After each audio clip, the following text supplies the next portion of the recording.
Hey class. My name is Brandy Kurtz, and I have enjoyed being in our business class together. I did my project on managing the front desk of a doctor's office.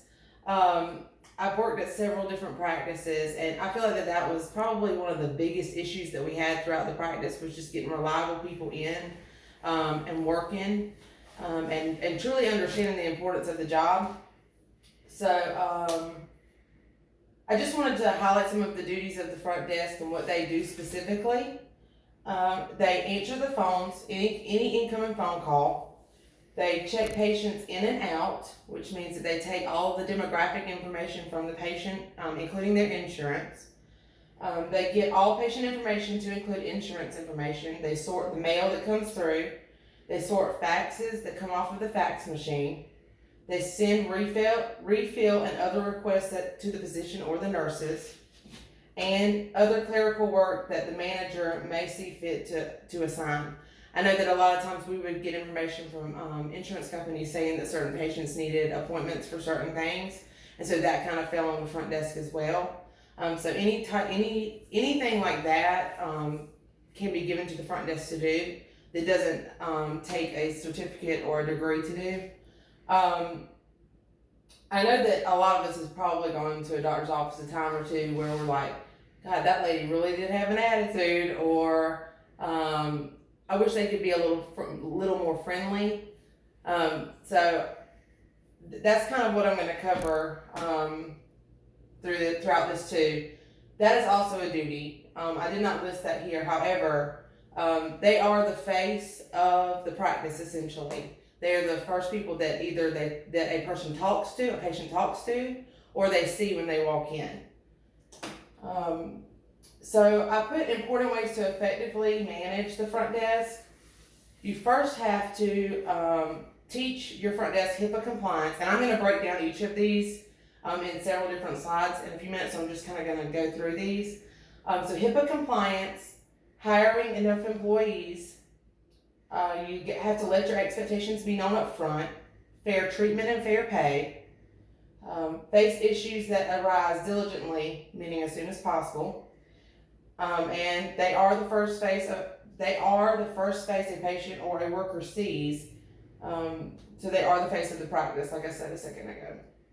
So, like I said, I'm going to break down each of these in a little more depth. So, for issues. In any job that you have, obviously issues are going to arise, whether it's between employees or just clerical type issues. As managers, you have to not allow those things to fester and not allow those things to build till people either lose their cool or things like that. So it's important just to meet those things head on and to address them. I think that it's really important to meet with the employees that are involved with the issue, whether it be something that they did incorrectly or an issue between employees themselves. I can't tell you how many jobs I've had where there's always some type of issue like that. I think you need, as a manager, to keep up with the number of incidences that each employee has, and you need to document those, and you need to make sure that your employees sign and state that they understand, first off, what the issue was and what you're going to do to resolve it. I think that shows diligence on the manager's part, and it also shows your employees that you care about what's going on within their department. So HIPAA compliance. This is a huge, huge, huge deal in any practice that you work in. HIPAA was signed into law in 1996 by Bill Clinton. It essentially protects the patient from having their information given to anybody.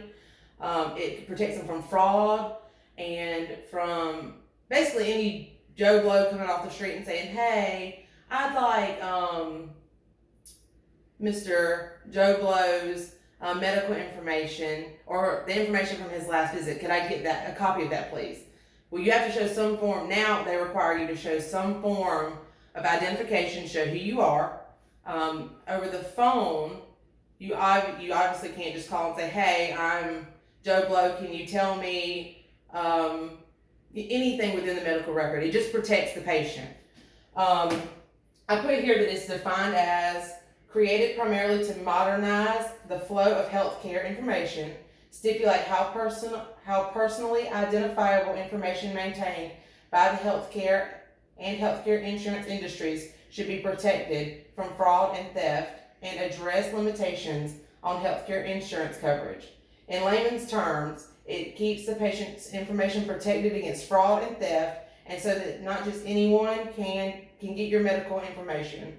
And also put there that it had been signed into law by Clinton in 1996. Okay, so hiring enough employees. I know that we all have probably had the issue where we need more help. People always need more help. With practices, larger practices are obviously going to need more employees up front, whereas smaller practices are going to need less employees.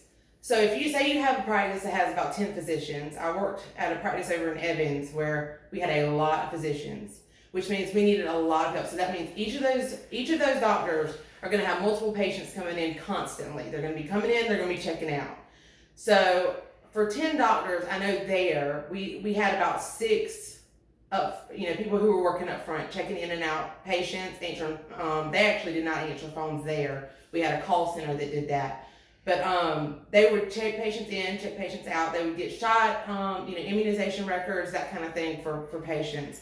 But then you may have a smaller practice where you only have 3 doctors, or 4 doctors, and you probably need about 2 to 3 employees up front. Somebody who's always available to check in, somebody who's always available to check out, and then somebody who's answering the phone because they are ringing constantly. Expectations. I think this is probably one of the bigger issues that you find. I think a lot of times managers do not let their expectations be known up front, and so it causes confusion, and you don't want to do that. An expectation is a strong belief or that something will happen or be the case in the future. So you believe in something, you know that something's going to happen. You need to meet with your employees up front to tell them what your expectations are. I know that when I spoke with a couple practice managers, they said the best thing for you to do, meet with them and have them sign what you're telling them. That means that they read, they heard, and they understood. So then when they come back and they're like, no, I didn't know that, I didn't understand that. Well, you can be like, well, you signed this piece of paper that said that you did. So it kind of covers the managers behind, but it also holds the employee accountable as well.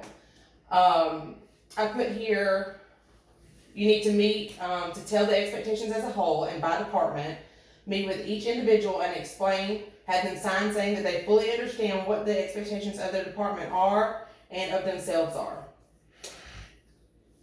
Fairness all around. We all know that discrimination cannot happen. So fair pay, people know what the other people around them are making, meaning in other offices typically.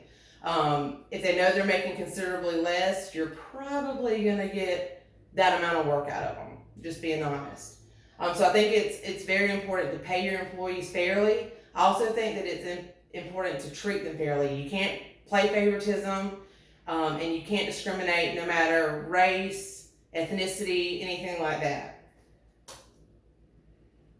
So I put here, be courteous and thankful.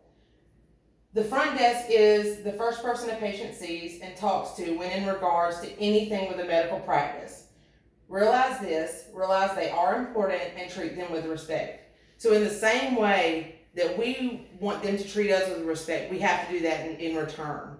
So I've always tried to practice what I preach. I can't say that I'm perfect because I'm not. But I know that the managers that I've had have always said, most of the time if you greet that patient with a smile and you're courteous, most of the time, of course there's going to be those exceptions, but most of the time they're going to greet you in that same way. So that is another thing that I would just, to push mainly. And those are my references. Thank you.